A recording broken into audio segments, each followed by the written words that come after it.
This is Nathan Harrison for FineRemodel.com. If you love built-in cabinets but live in a house that's rather plain, especially a one-story house, it can be very frustrating to try to find appropriate locations for built-ins. You might look through your house and conclude that you have no suitable nooks, that you have no nooks at all. But the truth is your house is actually full of them. Very small ones. Or rather, I should say narrow. And this is because your walls are mostly hollow. And the regular 16-inch spacing of studs creates regular nooks all throughout the house. Now you, like many people, may have been aware of this, but you may have discounted this space as too small to be really useful. Let me begin by pointing out that on high quality housing, custom homes and some higher quality spec homes, the exterior walls can be 2x6 or even 2x8 stud walls, which means a pretty large cavity.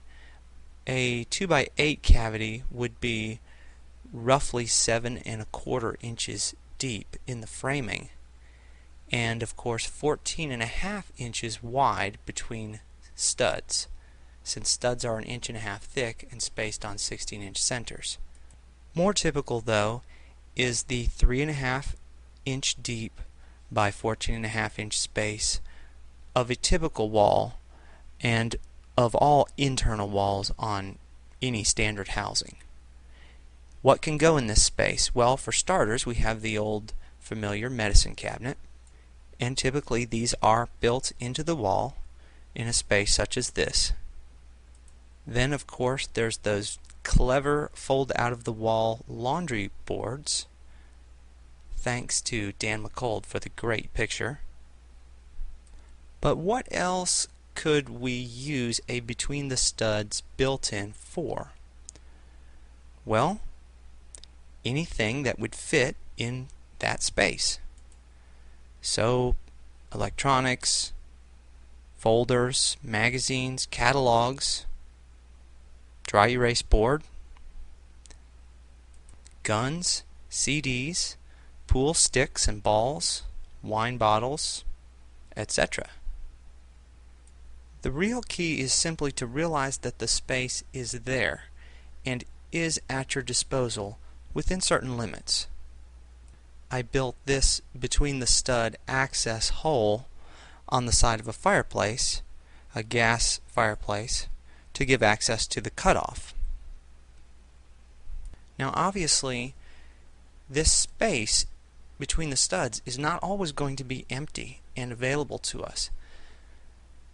You need to consider insulation issues if you are going to use an exterior wall. You might want to allow a 1/2 inch or 1 inch for a very high quality insulation and sealing behind the cabinet.